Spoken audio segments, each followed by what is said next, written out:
শুভেন্দু অধিকারী কদিন আগে একটা বক্তব্য রেখেছিলেন যেখানে উনি স্পষ্ট করেছিলেন যে এখন আইনের শাসন চলবে। আইনটা কার হাতে? ওনাকে কিন্তু ক্যামেরার সামনে টাকা নিতে দেখা গেছে। যখন উনি বলছেন যে সকল ফাইলগুলো খোঁড়া হবে, তাহলে যেই ফাইলে ওনাকে এই 5 লক্ষ টাকা নিতে গিয়ে দেখা যাচ্ছিল সেই ফাইলটাও কি খোলা হবে? রুবি হসপিটালের একদম সামনে যে সুন্দর জায়নটা মমতা বন্দ্যোপাধ্যায় সরকার করেছিল, সেই জায়গাটা ভেঙে গুড়িয়ে দেওয়া হলো কিছু কুৎসিত মানসিকতার ধারক এবং বাহকদের দ্বারা। এখনও কি তারা গ্রেফতার হয়েছে? তাহলে কোন আইনের শাসন চলছে সেই জিনিসটা আমরা জানতে চাইছি। আমরা নারীরা শুধুমাত্র সুরক্ষা চাই, ফ্রিতে বাসে চড়াটা চাই না। একদিকে ফলতার তৃণমূল প্রার্থী জাহাঙ্গীর খানের নিজের প্রার্থীপদ প্রত্যাহার এবং অন্যদিকে অভিষেক বন্দ্যোপাধ্যায়ের বাড়ির কিছু অংশ অবৈধ নির্মাণের অভিযোগে ভেঙে ফেলার নির্দেশ পুরসভার। এই দুটি বিষয় নিয়ে সম্পূর্ণভাবে আলোচনা করতে আমরা চলে এসেছি তৃণমূল মুখপাত্র উপাসনা চৌধুরীর কাছে। দিদি, প্রথমেই যে প্রশ্নটি করব, এই যে প্রার্থী পদ প্রত্যাহার, দল বলছে যে তাদের একেবারে ব্যক্তিগত সিদ্ধান্ত, এটা জাহাঙ্গীরের, সেটা দলের কোনো সিদ্ধান্ত নয়, কিন্তু অন্য যারা বিরোধী দল তারা বলছেন ভয় পেয়ে গিয়েছে জাহাঙ্গীর। কি বলবেন বিষয়টিকে নিয়ে? দেখুন, যে প্রশ্নটা আপনি করলেন সেখানে একটা জিনিস অত্যন্ত স্পষ্ট, যেটা তৃণমূল কংগ্রেস বার্তা দিয়েছে এবং খুব স্বাভাবিকভাবে সেই কথাটাই আমি আবারও রিপিট করছি।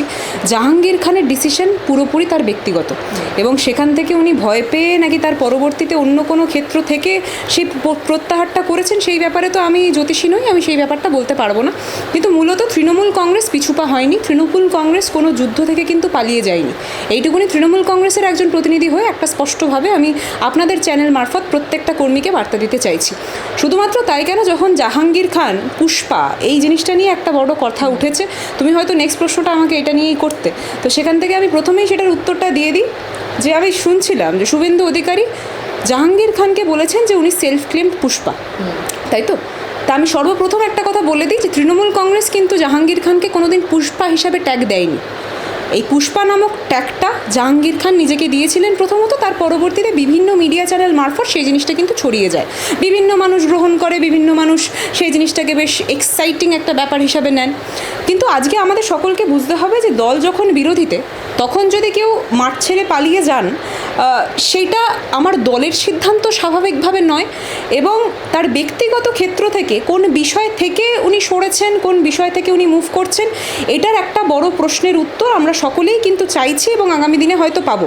কিন্তু মূলত যখন এই কথাটা বলছি, তার পাশাপাশি আরও কিছু বিষয় রয়েছে যেগুলো কিন্তু আমাদের সকলের নজরের সামনে পড়াটা ভীষণভাবে জরুরি। তার মধ্যে থেকে অন্যতম হচ্ছে যে ফলতায় 100 জনের থেকেও আরও বেশি সংখ্যক কর্মীদের উপর ফেক অ্যালিগেশন দিয়ে তার পরবর্তীতে তাদেরকে জেলে ঢোকানো হয়েছে। সেই দৃশ্য তুমি আমি সকলে দেখেছি, তোমার চ্যানেলের প্রত্যেকটা দর্শকরা দেখেছে। এবং যখন এই কথাটা আমি বলছি, ইলেকশন কমিশন কিন্তু এই ব্যাপারে মৌনব্রত পালন করেছেন। বা বরাবরই আমি একটা কথা বলে থাকি যে যদি কেউ অন্ধ হয় তার দৃষ্টি ফেরানোর চেষ্টা করা যেতে পারে, কিন্তু কেউ যদি জোর জবরদস্তি চোখ বন্ধ করে থাকে তাহলে কি তার দৃষ্টি ফেরানো যায়? সেই জিনিসটা আমাদের সকলের একটা প্রশ্ন। তাই আজকে যখন এতগুলো কর্মীদের উপর ক্রমাগত অত্যাচার চলছে, সেইখানে দাঁড়িয়ে ফলতায় এই যে এখন কথাটা উঠছে যে ফলতায় জাহাঙ্গীর খান প্রত্যেকটা বুথে তাদের রিপ্রেজেন্টেটিভ দিতে পারতেন কিনা, সেটা নাকি একটা বড় প্রশ্ন। আমাদের কথা হচ্ছে যারা এতদিন ধরে দলটা করে এসছেন, যারা আমাদের দলের কর্মী, তাদেরকে ফেক অ্যালিগেশন দিয়ে তার পরবর্তীতে যখন জেলে তুলিয়ে নিয়ে যাওয়া হচ্ছে, তখন ইলেকশন কমিশন কি করছে? এই প্রশ্নটা যদি একটা সাধারণ নাগরিক হয়ে আমি করি, তাহলে কি আমরা এখানে দেশদ্রোহী হয়ে যাচ্ছি? এই প্রশ্নটাও কিন্তু সমানভাবে উঠে আসছে। আমরা দেখতে পাচ্ছি যারা যারা প্রতিবাদ করতে নামছে তাদেরকে কোনো না কোনো একটা এক্সটর্শন থেকে শুরু করে বিভিন্ন অ্যালিগেশন দিয়ে তাদেরকে তার পরবর্তীতে পুলিশ দিয়ে হেনস্থা করা হচ্ছে। শুভেন্দু অধিকারী কদিন আগে একটা বক্তব্য রেখেছিলেন যেখানে উনি স্পষ্ট করেছিলেন যে এখন আইনের শাসন চলবে। আইনটা কার হাতে? কে আইনকে চালনা করছে? সেই জিনিসটা এখন আমাদের সকলের কাছে কিন্তু একটা বড় প্রশ্নচিহ্নের বিষয়। এবং যখন শুভেন্দু অধিকারী একদম মঞ্চে দাঁড়িয়ে, ক্ষমা করবেন, মঞ্চে নয়, বিধানসভায় দাঁড়িয়ে যখন উনি এই বক্তব্য রাখছেন যে 2021 সালে যারা যারা পোস্ট পোল ভায়োলেন্সে যুক্ত ছিল তারা ছাড়া বাকিদেরকে নাকি ওনারা ঘরে ফেরাবেন। আমি দুদিন আগে একজনের বাড়ি গেছি, যাদবপুর ইউনিভার্সিটির একদম 4 নম্বর গেটের সামনে বা 3 নম্বর গেটের সামনে ওনার একটা দোকান ছিল। উনি তৃণমূল কংগ্রেসের একজন কর্মী, ওনার পরিবার বরাবরই তৃণমূল কংগ্রেসকে ভোট দিয়ে এসছে, মমতা বন্দ্যোপাধ্যায়কে ভালোবাসে। ওনার দোকানটা ভেঙে গুড়িয়ে দেওয়া হয়েছে। আমার কাছে দিনরাত সারাক্ষণ, যেহেতু আইটি সেলের প্রতিনিধি, সেখান থেকে দাঁড়িয়ে দিনরাত সারাক্ষণ ফোন আসছে। আমরা একটা হেল্পলাইন ক্রিয়েট করেছি, সেখানে বরাবরই যারা ফোন করছে, যারা অভিযোগ করছে যে তারা ঘর ছাড়া, তাদের উপর ক্রমাগত অত্যাচার চালানো হচ্ছে, তাদের ঘরে রীতিমতো ইট পাথর মারা হয়েছে, তাদের জানলা দরজা সব ভেঙে দেওয়ার চেষ্টা করা হয়েছে, তাদের উপর আক্রমণ করার চেষ্টা হচ্ছে, যখন তাদের সাথে কথা বলছি, যখন তাদেরকে জিজ্ঞেস করছি যে 2021-এর কোনো পোস্টপোল ভায়োলেন্সে কি আপনাদের নামটা যুক্ত ছিল, তখন বলছে না দিদি, আমরা কোনো এইসব ব্যাপারে যুক্ত ছিলাম না, তা সত্ত্বেও আমাদের উপর এরকম পৈশাচিক অত্যাচার চলছে। এটার উত্তর শুভেন্দু অধিকারী কখন দেবেন? এরকম অনেক প্রশ্ন রয়েছে, এবং এই প্রশ্নটা শুধুমাত্র উপাসনার নয়, এই প্রশ্নটা প্রত্যেকটা এই বাংলার সাধারণ কর্মীর। যখন আমরা দেখতে পাচ্ছি যে রুবি হসপিটালের একদম সামনে যে সৌন্দর্যায়নটা মমতা বন্দ্যোপাধ্যায় সরকার করেছিল, ওটা তো কেউ অস্বীকার করতে পারবে না যে ওটা সৌন্দর্যায়ন না, ওটা কুৎসিতায়ন, এটা তো কেউ বলতে পারবে না। সেই জায়গাটা ভেঙে গুড়িয়ে দেওয়া হলো কিছু কুৎসিত মানসিকতার ধারক এবং বাহকদের দ্বারা। এখনও কি তারা গ্রেফতার হয়েছে? তাহলে কোন আইনের শাসন চলছে সেই জিনিসটা আমরা জানতে চাইছি। আপাতত নয়নিকা এতটাই। কিন্তু অভিষেক বন্দ্যোপাধ্যায়ের এই যে বাড়ি, যেটাকে অবৈধ নির্মাণ বলে পুরসভা দাগিয়ে দিচ্ছে এবং সেই অভিযোগে ভাঙার নির্দেশও দেওয়া হয়েছে 7 দিনের মধ্যে, কি বলবেন? কারণ এই যে বাড়ি, এই নিয়ে কিন্তু এর আগেও একাধিক অভিযোগ ছিল। এই প্রাসাদ প্রতিমা বাড়ি কি, কোন পয়সায়, কোন অর্থে হয়, এই নিয়ে একাধিক অভিযোগ ছিল। সেই অভিযোগগুলো কি এখন সামনে আসছে?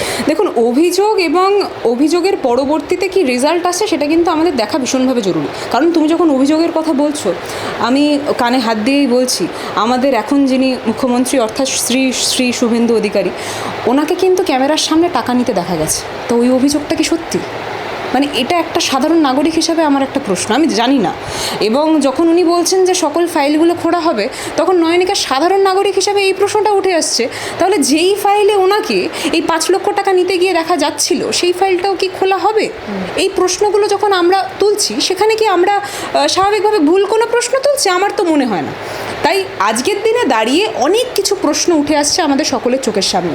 আজকে যখন এই 17টা সম্পত্তি, 18টা সম্পত্তি, যেই সকল সম্পত্তিকে দেখিয়ে তার পরবর্তীতে কলকাতা পৌরসভার তরফ থেকে যে প্রশ্নটা তোলা হচ্ছে যে কলকাতা পৌরসভা তাদেরকে এখন চিঠি পাঠাচ্ছে, পূর্বে কেন চিঠি পাঠায়নি।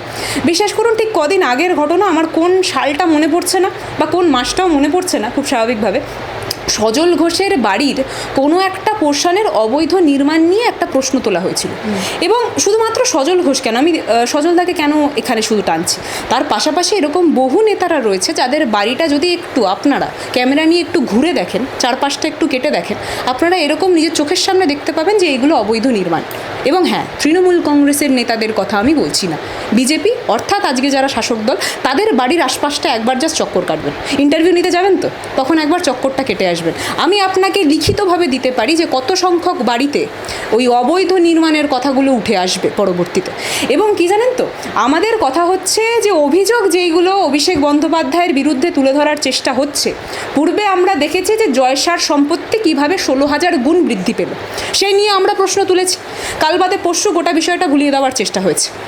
আজকে তারা যখন সরকারে আছে, আমরা দেখতে পাচ্ছি সাধারণ মানুষ দিন আনে দিন খায় যারা, তাদেরকে সেখান থেকে উচ্ছেদ করে তুলে দেওয়া হচ্ছে। বলা হচ্ছে নাকি চৌড়িকরণ, বলা হচ্ছে নাকি যে সেই জায়গাটা পরিষ্কার করা হচ্ছে। বিশ্বাস করুন, আপনাকে একটু মনে করিয়ে দিতে চাইছি যে কিভাবে ওই রামচন্দ্রের নাম করে যারা বরাবরই ভোট চেয়ে এসছে, বিজেপি তো রামচন্দ্রের নাম করেই ভোট চেয়ে এসছে, সেই অযোধ্যায় রাস্তার চৌড়িকরণের কথা বলে তার পরবর্তীতে মন্দির, মসজিদ এবং সেখানে উপস্থিত প্রত্যেকটা সাধারণ মানুষের যেই জিনিসটা করে নিজেদের পেটটা চলতো, অর্থাৎ কেউ যদি রুটি তরকারি বিক্রি করে পেট চালাতো বা কেউ একটা ছোট্ট দোকান দিয়ে পেট চালাতো, সেই দোকানটাকে গুড়িয়ে দেওয়া হয়েছিল। সমান দৃশ্যটা আমরা যেন দেখতে পাচ্ছি আমাদের কলকাতার বুকে। City of joy city of স্যাডনেসে পরিণত হয়ে যাচ্ছে। এই জিনিসটা কি আমরা কোনো দিন দেখতে চেয়েছিলাম নয়নিকা? তুমি আমার কথা ছেড়ে দাও, তুমি যে কাউকে যখন ফিল্ডে যাচ্ছ, তুমি এই প্রশ্নটা, এই বুমটা ধরে তাদেরকে করো, আর না হলে বুমটা সরিয়ে রেখে করো। বুমের সামনে হয়তো অনেকে সাহস পাবে না এই জিনিসটা বলার, কারণ তাকে ফেক অ্যালিগেশন দিয়ে তার পরের দিন ওই আইনের শাসন যারা এই কথাটা বলছে তারাই হয়তো ঢুকিয়ে দেবেন, জানেন তো। তো সেখানে দাঁড়িয়ে আমি বারবার একটা কথা বলছি, অ্যালিগেশন তোলা এবং তার পরবর্তীতে সেটা প্রমাণ হয়ে আমাদের সকলের চোখের সামনে পেশ হওয়ার মধ্যে একটা বড় পার্থক্য আছে। আজকে যারা এত কথা বলেছেন, নারীদেরকে ফ্রিতে বাসে চড়ানোর কথা বলেছেন, বিশ্বাস করুন আমরা নারীরা শুধুমাত্র সুরক্ষা চাই, ফ্রিতে বাসে চড়াটা চাই না। কেন বলছি এই কথাটা? কারণ আমরা দেখতে পাচ্ছি যে ফ্রিতে বাসে চড়ার টোপ খাইয়ে তার পরবর্তীতে কোনো এক ডাবল ইঞ্জিন সরকার যেখানে রয়েছে, সেই জায়গায় কিন্তু একটা মেয়েকে রেপ করা হলো। এবং সেই ব্যাপারে তুমি কোনো মিডিয়াকে কথা বলতে শুনলে কি? শুনেছো? শোনো না, শোনোনি এবং শুনবেও না। কারণ এখন ওই গদি মিডিয়ার কথা যেটা আমরা আগে বলতাম, আনফর্চুনেটলি এখন গদি মিডিয়াটাই মেজরিটি হয়ে গেছে। I am very sorry to say this, but এটা একদম সত্যি কথা। কি জানো তো, তাই সত্য কথাটা তুলে ধরার যে সাহসটা লাগে, বিরোধী রাজনীতি করার যে সাহসটা লাগে, সেই সাহসটা এখন খুব কম লোকজনদের মধ্যে আছে। যারা এই সাহসটা নিয়ে বাঁচছে তাদেরকে আমরা স্যালিউট জানাই, কুর্নিশ জানাই সেই সকল কর্মীদেরকে। আমি এই কথাটা এত বুক চিতিয়ে এই জন্যই বলতে পারছি, তৃণমূল কংগ্রেস কর্মীদের দ্বারা চালিত ছিল। মাঝখানে হতে পারে যে 2-3 জন নেতা নেত্রী কোনো একটা ব্যাপার হয়তো হয়েছিল, কিন্তু মূলত কর্মীরাই তৃণমূল কংগ্রেসের সম্পদ। এই যেই পতাকাটা তুমি দেখছো, তৃণমূল কংগ্রেসের পতাকাটা, আমি তোমাকে বুক ঠুকে বলছি, আমি একদম লিখিয়ে স্ট্যাম্প মারিয়ে তুমি নিতে পারো, এই পতাকাটাকে যদি কেউ এগিয়ে নিয়ে যায় সেটা তৃণমূল কংগ্রেসের কর্মীরাই নিয়ে যাবে, যারা এখনও ওই সলিড রকের মতো সেখানে দাঁড়িয়ে আছে এবং তারা দাঁড়িয়ে থাকবে। তাদের উপর যত মিথ্যে অভিযোগ তারা করুক না কেন, সেই জিনিসটাকে পিছনে ফেলে তার পরবর্তীতে এই যে ফ্ল্যাগটা ফ্ল্যাগ বেয়ারার হিসাবে এগিয়ে নিয়ে যাবে। এটা শুধুমাত্র সময়ের অপেক্ষা। আর আমি বারবার তোমাদের চ্যানেল মারফত একটা কথাই বলবো, অভিযোগ এবং বাস্তবের মধ্যে আমাদেরকে এবার পার্থক্যটা করতে হবে। অনেক অভিযোগ উঠেছে, অনেক অভিযোগ উঠবে, কিন্তু যারা শাসকে রয়েছে তাদের ব্যাপারে যখন যখন অভিযোগ উঠছে সেই জিনিসটাকে ভুলিয়ে দিয়ে হঠাৎ করেই যারা বিরোধীতে রয়েছে তাদের অভিযোগটাকে অত্যন্ত হাইলাইট করে খুব সুন্দরভাবে দেখানোর যারা চেষ্টা করছে, তারা কিন্তু কোনো জায়গায় নিজের শিরদাঁড়াটা বিক্রি করে ফেলেছেন, এইটুকুনি বুঝতে হবে।